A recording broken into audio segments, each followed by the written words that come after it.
Hello, and welcome to Conversations with Reverend G. I am Reverend Grenetta Mason, aka Reverend G, and I'm here every Monday night on WEMS Radio bringing you spiritual conversations. I bring on different guests from different perspectives and different walks of life to talk about spirituality. And we talk about spirituality from a practical point of view. We talk about spirituality and how it works in our lives on a day to day basis. So when you come to the Reverend G show on Monday nights, you can find us talking about race. You can find us talking about religion. You can find us talking about creativity. We have so many different people on the show. And the hope is that you'll walk away with a tool, a tip, or something that you can use to support you in your life. Because my goal here is to support you in having joy and living your best life with grace and ease. If you want to know more about what I'm doing, you can find me on Facebook as Reverend Grenetta Mason and also on Instagram as Rev Grenetta. So tonight I have a special guest, and my special guest is my friend Sam Rattel. I knew him as Sammy Bravo. Sammy and I met about 5 or 6 years ago when we were singing in a choir uptown in Washington Heights. We were in the Up High Choir. So we've been friends for a while, and Sammy has done a lot of amazing things from that point to this point.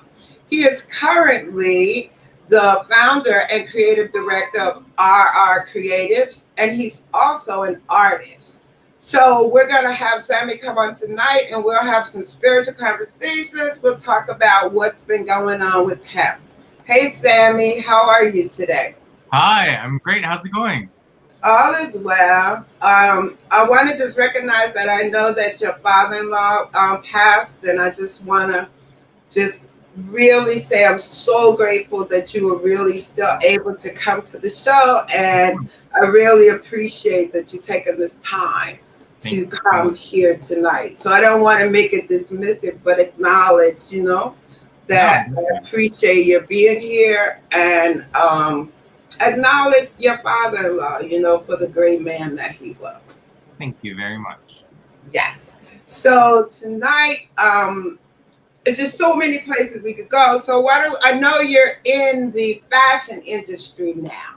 So can you talk a little bit about how you transitioned into that? Fashion has been something that's, I think, been in my life, earlier on. It was always my day job as I was being an artist. And then, over time, I realized that, I could be a creative individual and an artist in any field that I really wanted, to enter into. I realized that at the end of the day, there are people who are really, really great at doing one thing, and then there are certain people who are really great at doing several things. And I learned that very early on, I need to be my own boss. I learned that I like to create my own ideas, and I like to execute the ideas as well. It doesn't, fulfill me to wake up every day to kind of, cultivate somebody else's vision. And that, I learned when I was younger, and I was trying to do it in one facet, which was, being a singer and a songwriter and writing music, which is one of the things that I can objectively say I feel I do well. But then, I had this other side of myself, which was creative, and I knew a lot about fashion. I grew up reading magazines as a child. And, I started, working in the fashion direction world earlier on when I was about 18 years old and working in fashion PR. And that really allowed me to do so many different things in the industry. I pretty much have worked in fashion, I would say, for about 13 years now. So it's something that just progressed over time, and and I think sometimes, once you learn so many things from so many, different fields, like in that field specifically, I've done everything. I've been an assistant, I've, styled shoots, I've done advertising, video shoots, I've done personalities, celebrities, red carpet, editorials, covers, I've worked in, for Burf Goodman, I've worked in luxury, selling, $10,000 pants. I think all aggregating that whole experience really is what allowed me to get to a certain place in that field.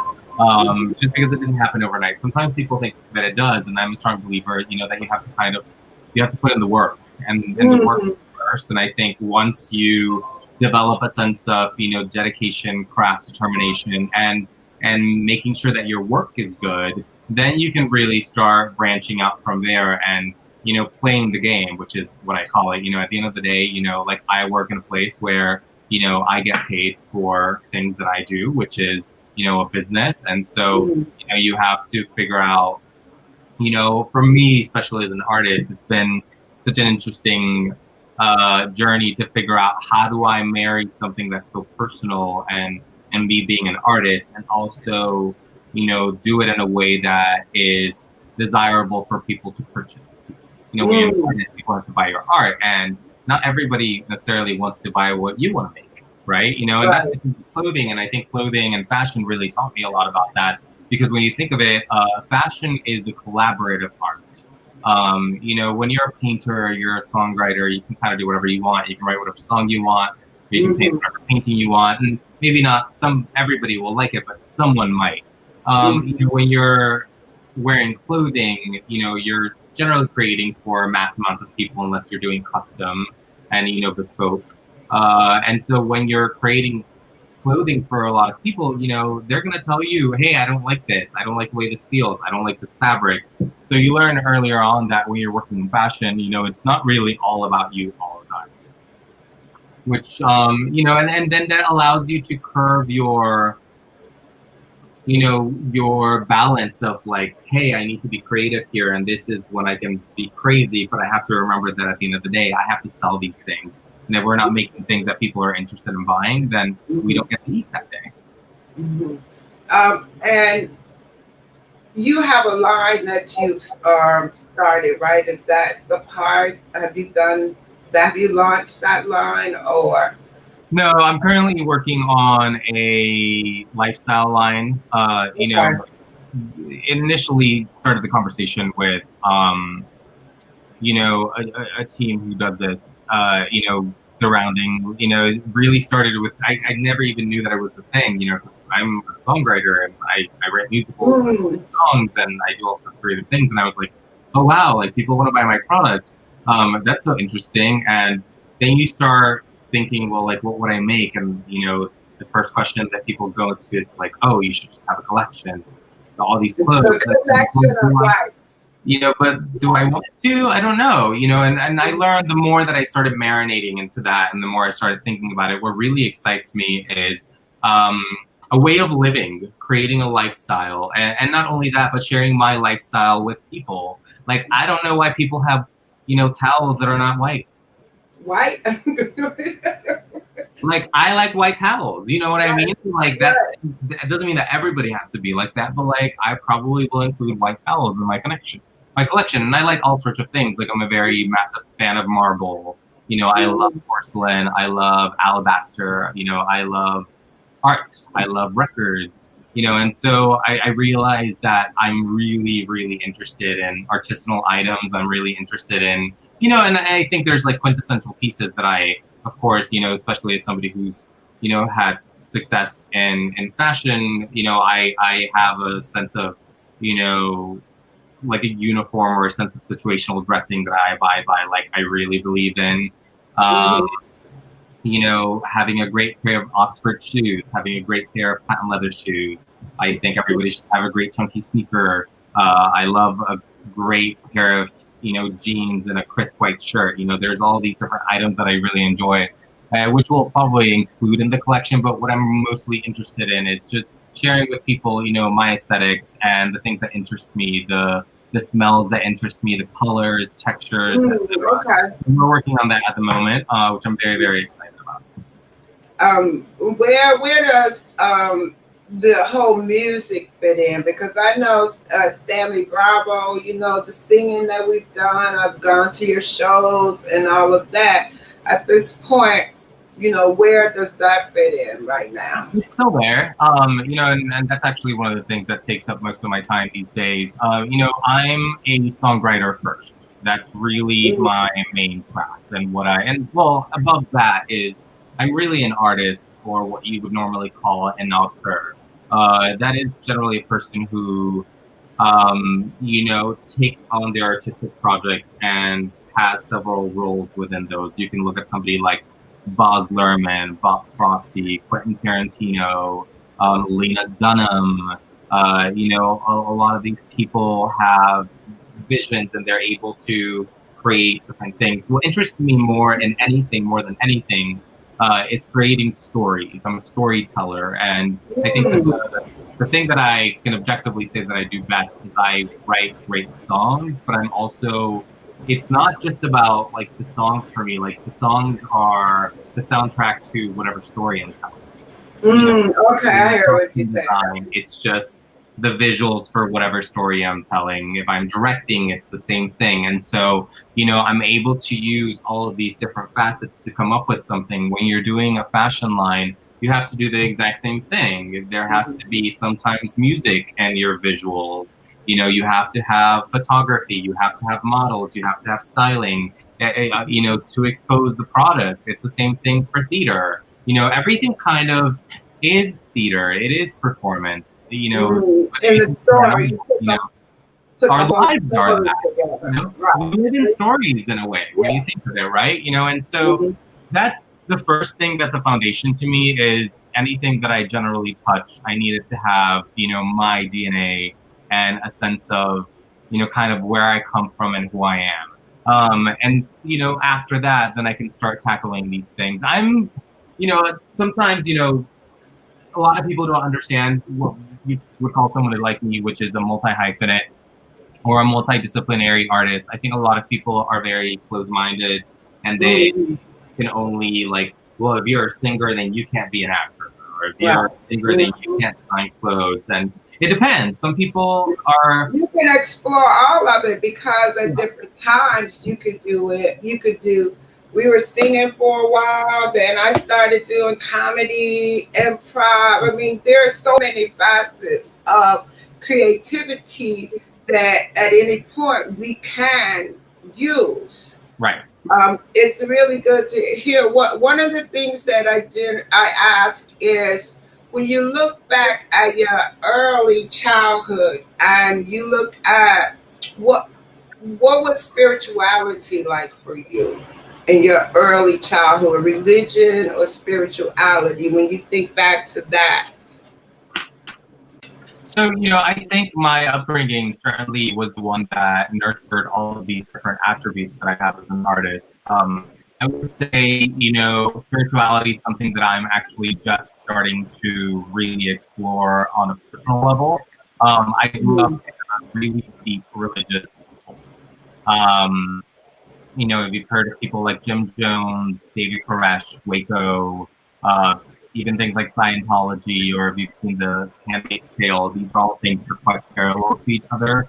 And I grew up very, very close to that. And so I think, spirituality and religion was kind of forced on me in a very, very abusive way as a child, and growing up to a point where, it actually freaks me out. Like, I don't enjoy going to church. I don't enjoy, being extremely metaphysical, or, being super, super spiritual, because it spooks me. I'm trying to figure out what my version is for that.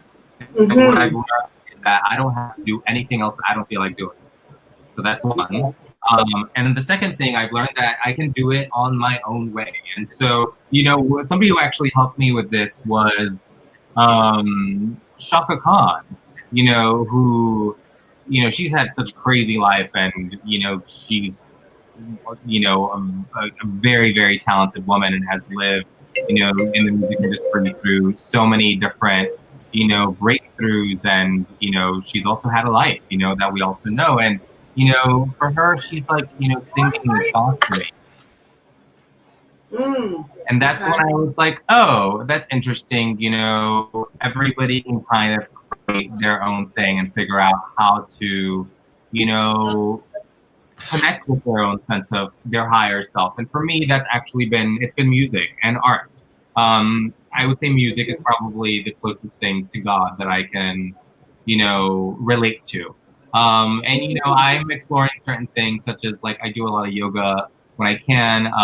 Meditation has been really, really great for me lately, and I'm able to connect in those ways. Nature, experiencing nature is great for me. I think once again, I'm a little bit less, geared towards the organized, like, well, let's come together and like, do specific rituals or, pray this 1,000 times. Like those kinds of things don't necessarily work for me.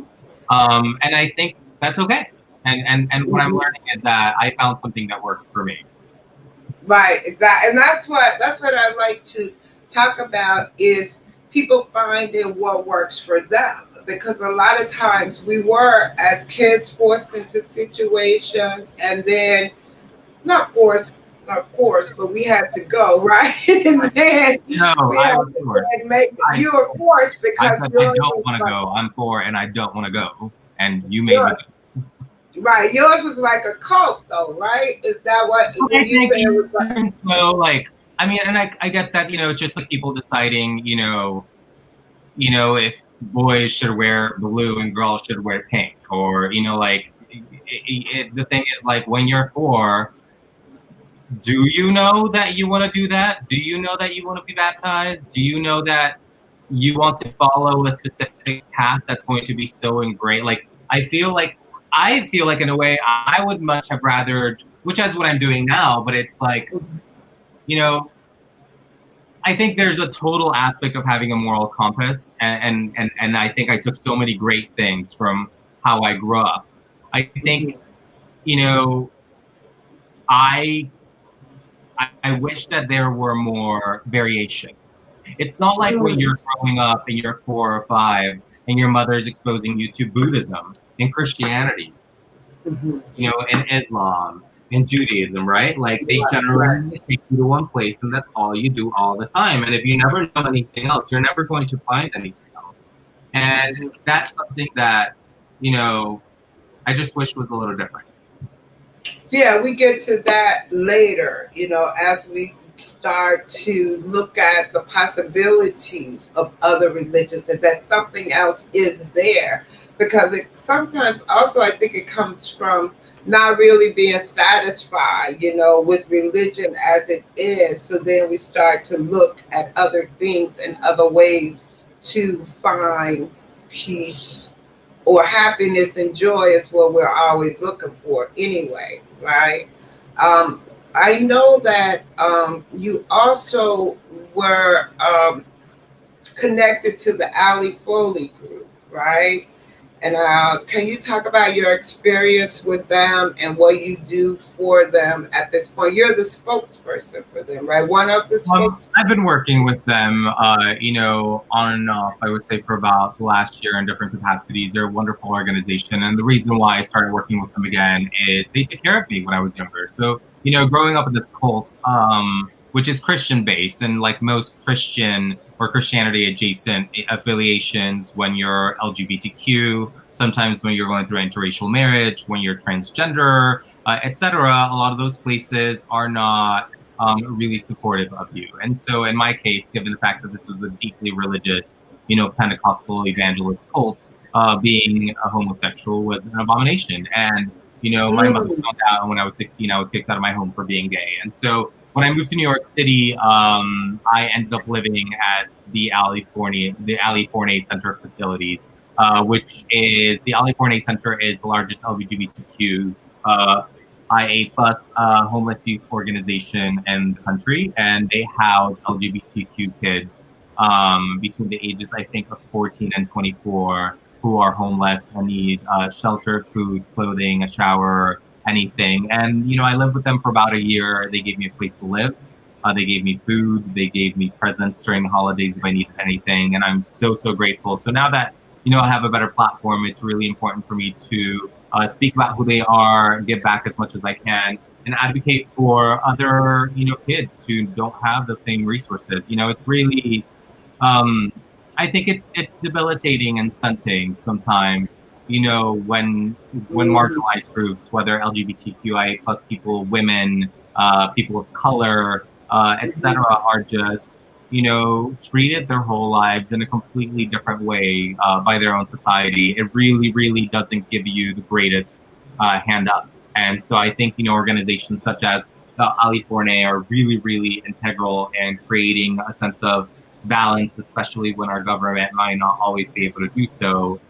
Then they can lend a little extra support, and not only for your well-being, but also for just safety. Especially trans women, Black women of color, statistically, have such a high murder rate, particularly by the hands of heterosexual men who just kill them, right? And nobody ever gets caught. Nobody ever goes to jail. I mean, we've seen what's happened on a different scale with somebody like Breonna Taylor and all of the, horrible situations that we've been through in the last few years. And then you look at, sometimes because these things aren't necessarily desirable all the time, something like, trans women is something that is kind of pushed out a lot. And so when you have an organization like Ali Forney, those are certainly really, really necessary because,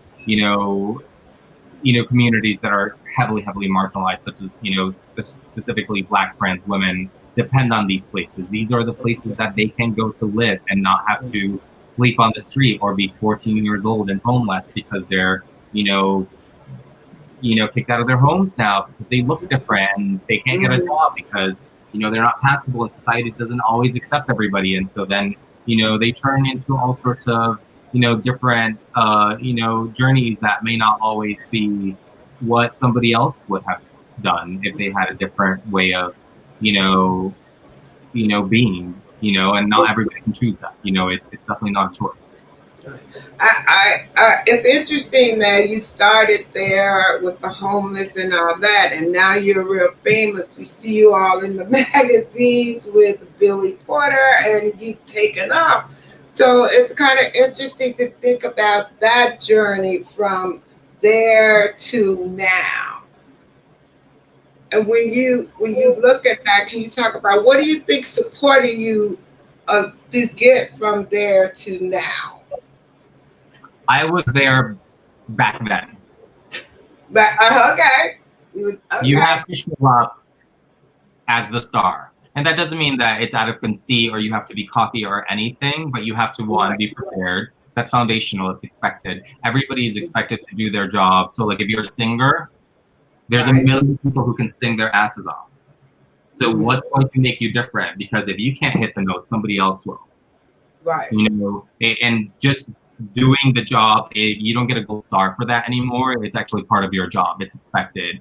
What's going to make you different is what can you do outside of doing what you're supposed to. So that's one. And I think, the other one is you just have to kind of, you either have it or you don't. And I think, I learned from a very young age that I'm not a follower, I'm a leader. And I think I had to tune into that. I'm still tuning into certain things, but I learned that, I can't tell it, but since I was younger, I knew that there was something different about me. I knew that my purpose was different. I knew that I had to do different things. And I think, sometimes I shied away from that because, I can still hear, sometimes the family members like, oh, who do you think you are? And you think you're all that. And, well, you know what? Yeah, I am. There is an aspect of, getting that confidence and just staying focused on you and not what everybody else is doing and what anybody else thinks, but doing exactly what you need to do to get you to the purpose that you are here for and vibrating in that. And if what you're doing and the people in your life and the things, that you're doing aren't following that process, then it has to change. And that's one thing that changes. I always did show up and I always knew this is who I am. I want to be this person and nothing's going to change that. What changed was the things that I did, the people that I hung out with, how early I woke up in the morning, those little things that are really, really important to get you there. You kind of sometimes have to work harder than anybody else. It's like always staying on top of your game and being at the top of your game always, right? Yeah, not only working hard, but working smart. Once again, right. I think we can all have hobbies and want to do things, etc. But like, if you want to do it for the love of that, then let's say go and do community theater. But like, if you're gonna do it professionally, you also have to understand, and that's one of the things that I think it's harder for artists is that it's a game. People are trying to make money, and there is a balance between when you're working in a professional field of understanding that, especially something now, right, that we're all learning is like, you got to be on Instagram, you got to be on Facebook, you have to be on Twitter, TikTok, etc. Not only that, then you have to do it well. It's not, like just doing it and etc. isn't like good enough. Like, you have to be your own brand. You have to have visibility. People have to look at you. They have to look at your face. They have to know what your face looks like next to your name. And they have to know who you are and what you're offering. What is it that you do? Why are you selling what you're selling? I don't think people buy what you're offering. They buy who you are and why you're doing it and who you're doing it for.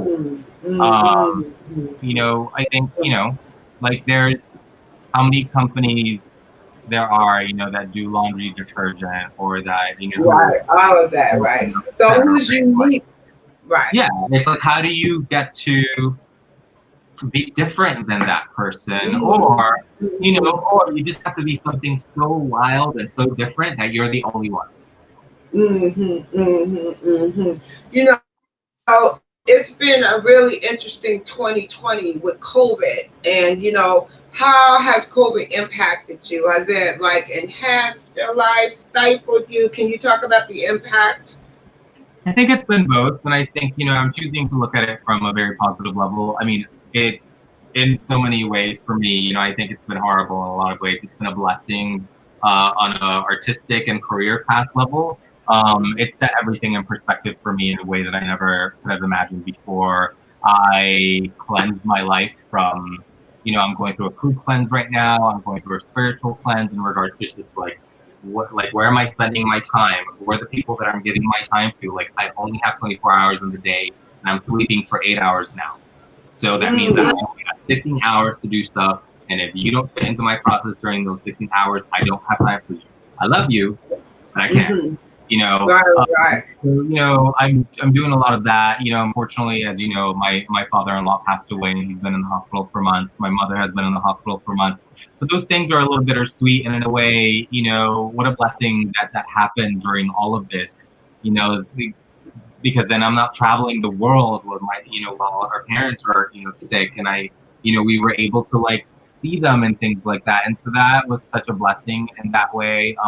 Even though it's bittersweet, but hey, I think, this was a really, for me, I'm very intuitive in that way. I guess that's part of my spirituality, and I'm learning to lean into that intuition. And I just know that, next year I think is going to be a really, really wonderful year. I think, we have to go through this balance of these lows, right? This year, and it sucked in a lot of ways, but once again, it completely changed my whole business plan. As soon as that happened, I was like, you know what?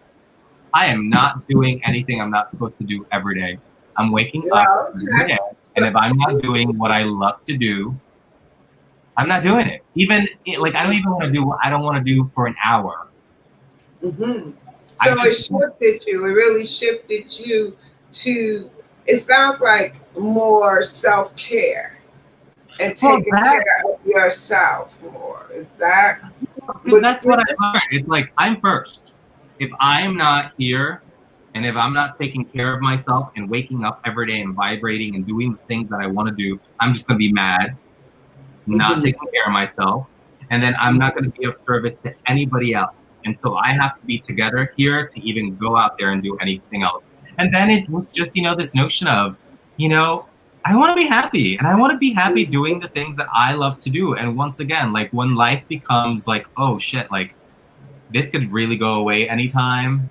Like, and like, you go through all those things in your mind sometimes, right? Like, where like, I didn't spend enough time with my mom, or like, I didn't do that thing that I wanted to do, or I wanted to go skydiving, but I was working, doing this. And that's why I'm like, if I'm not doing everything every day that's going to, go into the process of my goal and where I'm going, I can't do that thing anymore. And that was a big changer, but it changed my life because once again, my time is money and it is valuable. And if it's not being spent on my family, I want to be spending it on the things that I want. Well, that's good that you were able to get there this year, and it's supporting you in shifting from the space of not taking care of yourself in that way and doing the things that you wanted to do that brought you joy, right? Yeah. So that shift is really good. You mentioned that you were doing a spiritual cleanse. What does that look like? Does that because here we talk about the spiritual toolkit and different things that can go into your own personal spiritual toolkit. What is your spiritual cleanse about? I don't know what all the words are. I'm just going to tell you what I did. You don't know what you do. It started with just me trying to figure out how can I center myself? Like, what do I need for me to be in a good space? And, that really started with one, I think I talked about, this one, earlier, but it's like, especially as you get, it's so interesting, like fame is such a funny thing. And I'm not like, I don't think that I'm that well known sometimes, but I guess people do know me here and there. And, as you're processing, you start realizing, that's when I'm like, oh, then everybody needs something from me. And then everybody wants to call, and then everybody, and then like it gets to that point where it's the first time in my life where, like I have, I have to like get people to help me. I have to get people to like answer my emails and help me run my correspondence. And that was finished. Like it took me a long time to even do that because I felt guilty. Or like, what are people gonna say when I'm not replying to my own emails, or like when I'm not answering my phone calls? And I'm like, well, that dude over there has, a great life, and he has an assistant and people doing these things for him. And it's like, how? Like I was like, that's an issue that I was having with abundance, where I was like, you know what, my life is more abundant now, and when it's more abundant, I need more things and more things to take care of it all, so that it can balance and fuel properly. And so that became kind of like I had to take out those mentalities around me out in order to reach the next level, where it was more of like, this is the way that my life is flowing now. I need these things set up so that, I can wake up every day and live the life that I want to live. And, and that went on to other things, whether it was, anybody that I was hanging out with that was too negative, had to go. Okay. I love you. That's one thing that I learned, it's like, I don't have the best relationship with my mother, and we're working on that now, and it's getting better and better as we go. But I learned earlier on too that like I don't have to take any of that energy from anybody. I don't care if you're my mother or not. You don't get to treat me. And so that was really, really, really powerful for me to go through. And then the other thing is learning also that I need my space. Like I didn't understand that. And having grown up in a school, kind of growing up as an only child, being kicked out of school for being gay and living on my own for a long time, I realized that like I like to be by myself, and I was not allowing myself that space because of what everybody else thought. And the thing is, like, if I need to be centered and I need to be alone, whether it's for 2 hours a day or 2 days a week or a week and a month, whatever it is, like I learned that I personally need my space and I need my own quiet time where I'm not talking to people and I can be serene and meditate or fart like a queen if I feel like it, like whatever it is that I need to do. And that really, really helped me out. And I think, once again, exploring different things like meditation, music, everybody, can have their own way of what spirituality is. But for me, I had to figure out what my own thing was. I love reading poetry. I love reading specific passages. I love watching, like, I'm watching nature documentaries sometimes just because it soothes me. I think everybody, once again, can have a different approach to what that is. And I really, really enjoy looking into different religions, not necessarily, for a sense of,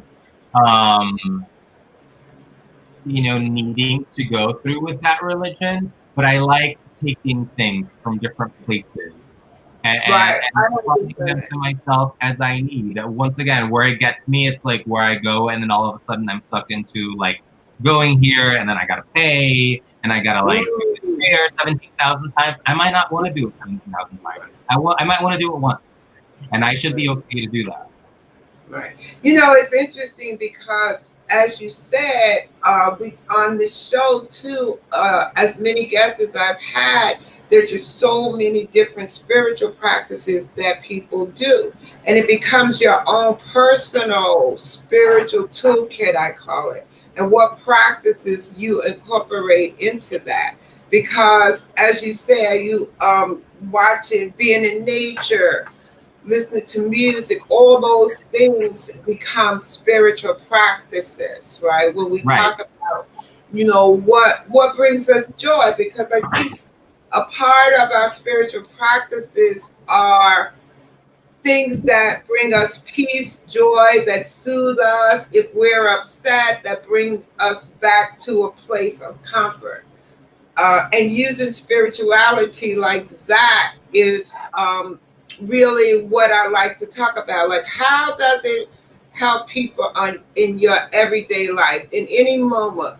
What practice can you go to? And it just becomes a natural part of who you are, as opposed to the idea of going to church every Sunday and coming back and doing that.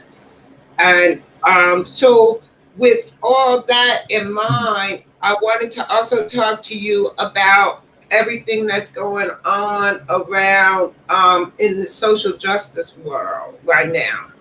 With what I hear from you is that you're an advocate for the LGBTQ community, right? And with everything that's going on, can you talk about your impact and all of that?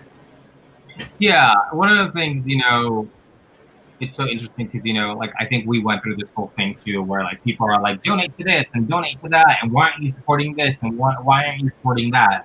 And I think, I'm a strong believer that you have to invest in yourself and your people.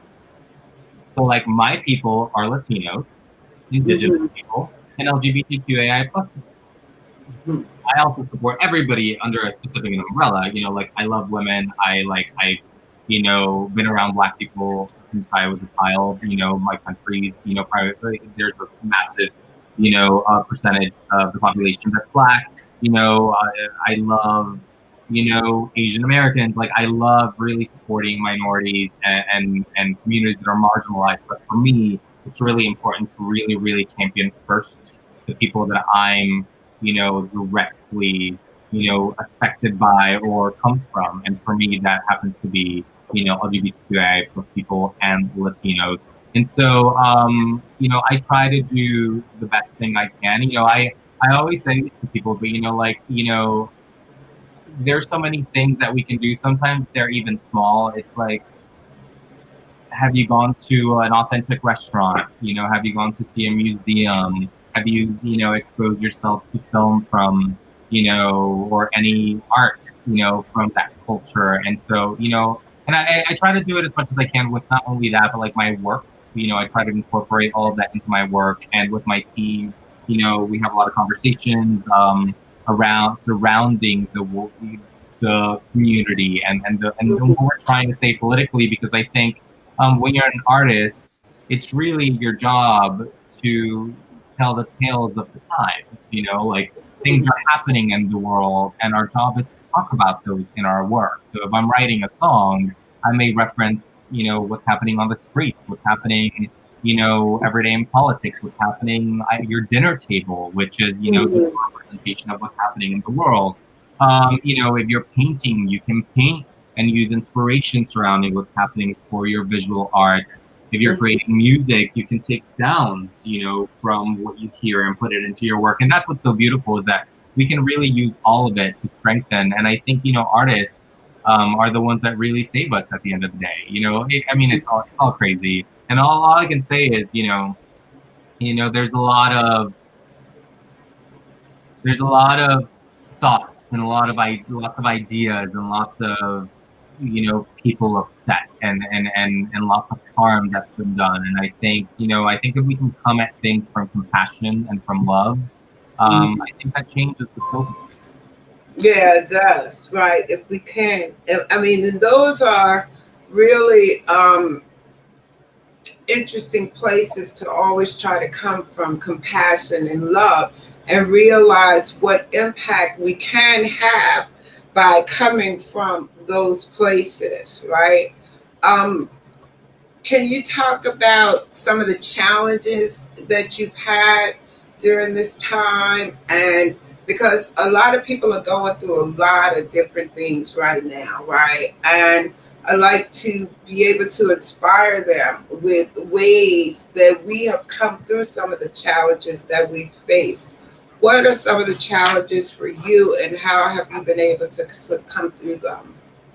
What do you mean, like through like politics, or you mean like just through COVID and all of that? Yeah, just through the black. I mean, we could talk about 2020, as you say. You take it. You're looking at it from a positive point of view, but Yeah, I think I had to live it. Like I had to live through my mother being sick and through my father-in-law, being sick and now dying this weekend. And, like that affects everything. I had to look at it from, not, like I work in entertainment, like theater and, Hollywood was dead for so long. And like there was nothing for us to, we were just home, and it really, really, like I try to just live my life by this way anyways. I can either choose death or choose life. And if it sucks, I have to find something good about it, and so like trying to find, what's good about the situation has always been just a gift for me. Just because I don't have to then focus on the bad as much. But mhm, this year really, really taught me to live my life, to do the things that I want to do, to hang out with the people that I want to hang out with, and to mhm, really manifest and put my energy and my focus into the things that I want to create for my life. I do think that you can do the things that you want to do. You can have the life that you want to have if you set your mind to it and you put that intention out there and then you go and you get it. And taking time. Like it doesn't, mhm, happen overnight. Sometimes I'm ambitious and I'm like, oh, like in 6 months I'm gonna be here, and then things happen, and then it's like, what? I'm learning to forgive myself because then that gives me less anxiety, and then I'm not upset, and then I'm just like, what? Like this sucks, and take the time to like heal. I'm very, very, blessed and lucky that once again I'm uh, you know, and I've worked for a long time, so I guess I can do this now. But I'm just mhm, taking some time off to do the things that I want to do, mhm. and I really gifted myself that time to just think and reflect and to figure out the next step and to feel the feelings.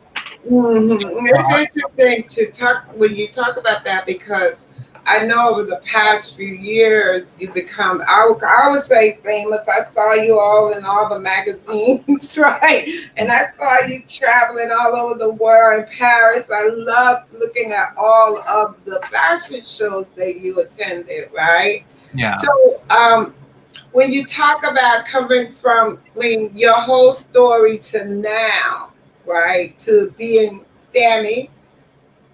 Sam, right? I said, hey, Sammy, where you are now. Can you talk about the feeling of that and the how you are dealing with that and who you become? I think, that certainly, that is an adjustment, like going into and deciding, and it's one of the decisions that I made this year is to go into being a personality full time and walking red carpets and getting dressed and having my face out there. And, I was doing that for other people for a long time and managing other artists and working and still creating art, but, it was more behind the scenes. And it's certainly a shit that you have to go through. But what I've learned from it and how I can come from it is that for me, it's a position of service. One, a service to me, sure, because like, yeah, you're working, you're making money, you're doing your life. But then I think about, all of those kids that, are from my country or, countries close to mine or are young Latino LGBTQIA plus boys or and girls and anyone in between who may want a role model or somebody who wants to write for the musical theater or create costume design or be a multi-hyphenate. I get so many messages from people who are just like, like you don't know how many people you touch truly at the end of the day. Mhm, And mhm, and to me that's been mind blowing to to realize how many people cared and the impact that, like, you know, you can have, you know, like I did not know that I didn't know my own strength. Like, I didn't know that I could do all those great things and change the world and change history. And it's really interesting to even, like, sometimes I have to be like, you know what, Sam, like, you did that. Like, you, you should own that. And that started, it started first with money, too. Like, because I was just like, well, you know what? Like, why shouldn't I get $20,000 a day? Right. Why not? Well, And that's really knowing your worth a day. So, like, and it really starts, setting perspective, and that's the conversation I'm having right now. Is my perspective with abundance, and it comes to in different ways where it's not just money, but then, like, sometimes it's gifts, or amount of people saying, like, like it can be overwhelming when you're entering that phase where everybody wants to talk to you and hang out with you, and it sounds like, oh, like, like, how annoying, like, people love you and you're making, but it's an adjustment, like I've seen it with my own colleagues where there's times they can't go to the grocery store anymore. I'm just saying, it changes your life. Like, even for someone like me, like, somebody does my laundry, and I have somebody who comes and cleans my house, and it gets to a place where in order to be able to move up, you have to get these things set up in your life. And it's so funny because now I find joy in, like, I want to do my own laundry and I want to cook, because you don't get to, but getting to that place is also, it's interesting because I went through the process of having to convince myself that, like, it was okay for me to have these things. It's okay for me to have health. It's okay for me to have a nice house and to car and to be driven everywhere. And where I took this, and it's not like I'm a very humble person. Like, I lived in Brooklyn forever. I took the subway every day, like, but now I take cars everywhere. So because you can, right? Why not, right? And the idea is being okay with taking cars everywhere and feeling that you're worthy of having that, right? So it's so interesting to get to that point and be able to sit there and enjoy being, like, at this top point without feeling the whole thing of, oh, whether you should pay somebody to do your laundry or whether you should take a car every day, and just sitting in that space, of enjoying it without thinking back, Yeah, and it's, the one thing that's helped me through it is just gratitude. Thank you. Like, thank you for all of the great things that I have. I'm a very lucky person.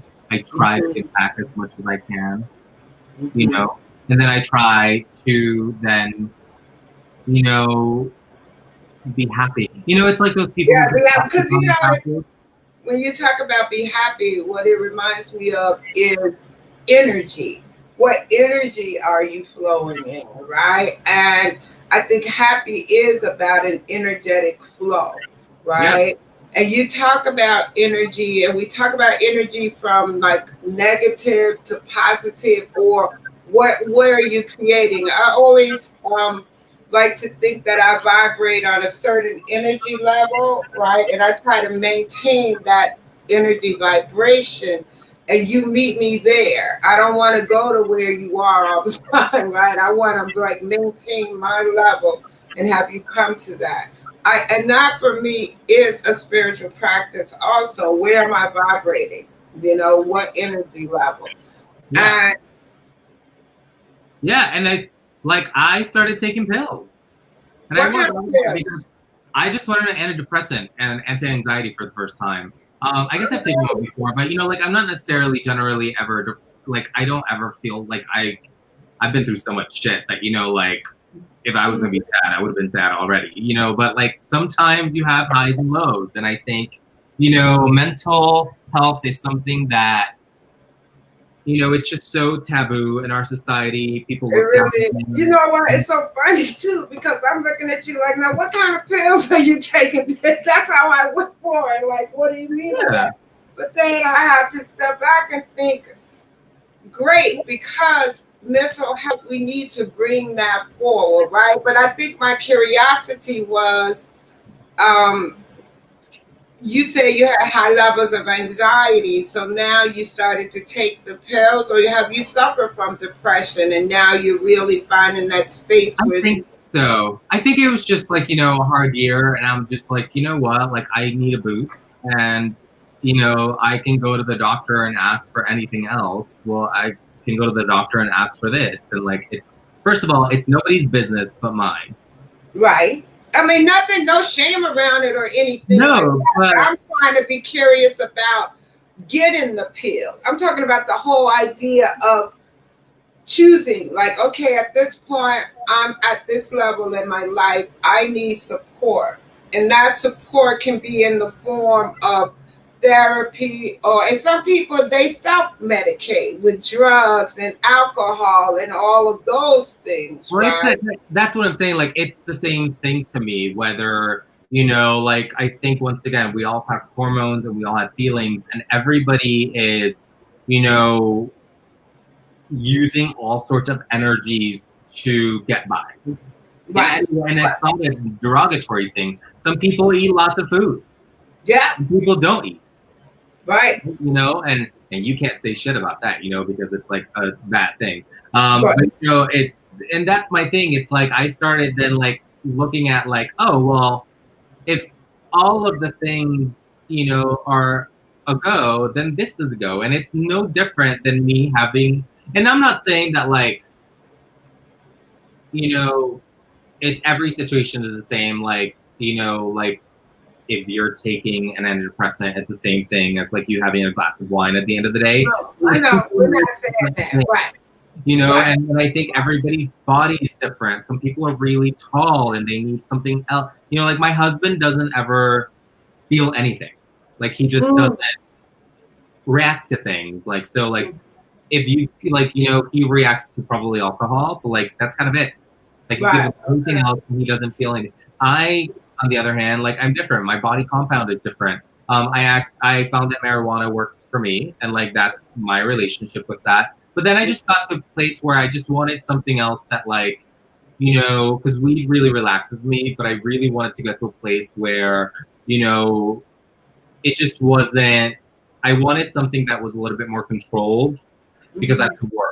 And a lot of people are really great about like, smoking weed or eating an edible and like going to work and working and they have a great time. I'm not like that. Like it doesn't affect my body that way. And so I just want something that's just like easy and I can wake up in the morning, go do my thing and go through the day. And that was that was a decision that it was, like I just made that, and I was like, you know what, like I need this for my life. So I'm going to have it. And it wasn't even that much of a thought. And I think have you seen, what can you talk about the impact and the difference? Are you different? Are you seeing that you are getting more things done? Life is working out. You're more relaxed. I don't know. Not yet. I don't know yet because it's only been I think a week and a half, and I think. Okay, this is new. Okay, great. I didn't realize it. I've taken it before though, and it did help me before. But I like, it was just a thing. Like I didn't like it helped me, and then I didn't need it, and then I gave it up, and I didn't need it again until now. Okay. Okay. I'm 32 years old, and I've been alone for at least 17 years. Taking care of myself, living by myself, supporting myself.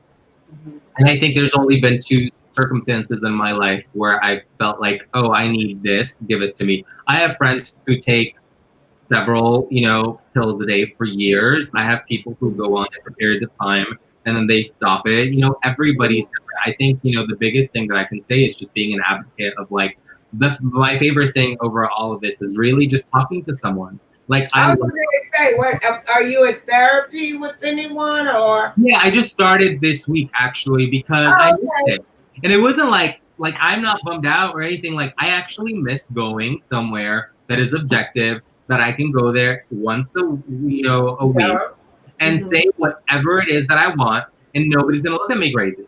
Right. It's like having that person that you feel comfortable with expressing everything about who you are and not feeling any judgment, and even being able to just talk, have somebody to talk to that sits in the space of listening, right? I think everybody should do therapy, right? Because I think it is a wonderful, wonderful way to find peace, to find yourself, and just have a space of expressing. And therapy isn't for everyone. I don't have a therapist, but I have a lot of people that I talk to all the time. Yeah. That I'm open enough with, that I can say whatever I want to say, get it off my chest, and do what I need to do. And I'm always striving to do that also. So I create situations where I'm always like expressing, well, what's going on with me, and shifting, Right. But yeah. I think mental health is something that we really, really, really do need to talk about in the community and make it feel okay. That's why I'm saying, I'm talking more about it, because you're very comfortable with it, and we want to get people comfortable with dealing with their mental health. And I think why I like going to someone is because, it's objective. Sometimes like your friends and your family are not going to really tell you what they think.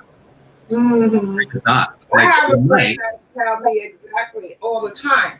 Exactly all the time. Yeah, and some do, but some don't, or some, or because you have a relationship formed already, it changes the dynamic, and like you might get upset at that person because she said something, where what I like about a therapist is that like that person is not your friend. She's there to collect her money and to talk to you for 45 minutes, and then you gotta go because she has another person. So, she has another person coming. And she has time to take your problems home, or she or he or they. So that's what I really, really enjoy about it. It's like a sounding board. It's like you say the information, they regurgitate it back to you, they ask questions, and it's really an objective place where you can go and like get to. That's what it's like for me. It's like, not that I'm like, that narcissistic where I'm like talking to myself, but like I feel like I'm getting to know myself in like this thing that's bouncing back, and right now I'm in a place where I want to know more about myself. Like, why do I do certain things? Why do certain things annoy me? Why, do I take a long time to do this? Like, why does this, why does that make me happy? Like, you get to pick at these things. And sometimes it's not even like a bad thing, or like, oh, I'm doing this, so I have to change it. Sometimes you just want to know, like, oh, I do this because of this, and that's just the way I am, and so you keep doing it, but then you know why that happens. Mm-hmm, mm-hmm. And I think self-awareness, I think that's, one of the exciting things that I'm going through as I age, is just being a little bit more self-aware, and I think being aware about yourself really helps you then being aware about your surroundings, how to share your energy with other people, because you're in more control. Did you do momentum? I did. Yeah, okay, great. I can remember, because I was like, didn't that bring you into momentum, right? So do you remember that experience at all? I did. You did. You did remember it, right? No, I remembered it. Yeah, okay. So I just thought about it because it's interesting when you're talking about therapy and the impact of that. What came to my mind is, in therapy, they give you ways to figure out what happened back then and how it's impacting you now. And those are the things where you say, well, why am I doing this? And they can look back and say, well, is it based on something that you learned, or that you're always doing and you're continuously doing that pattern? And it just jumped into my mind, because I do momentum all the time. That some of the processes that they use there too are also about you going back and looking at, what happened to you at a certain point in your life, and how it's still playing out, and supporting you in that way. Yeah, I think I think in therapy we talk a lot about your inner baby, your younger self. Your younger this younger child. A lot of your experiences as a child are the things that advise, how the rest of your life is going to go. And I think a lot of people, people experience trauma during that time, so then they don't remember certain things, which I think is what happened to me, which is why I want to, I have questions and I need to dig into things. I forgot a lot of things. Well, okay. And so I think, you constantly sometimes are kind of talking to this inner child and figuring out in this moment, my younger self is feeling this way when this person's talking to me like that. And being aware of that and understanding that inner child. Like, even when you talk about some of the things you forgot, I've been recently talking about hypnosis, right?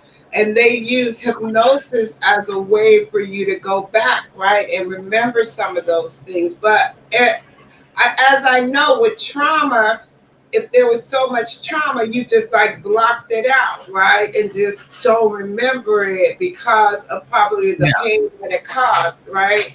So to go back and explore some of those things can be done through therapy. And I also know that hypnosis is it's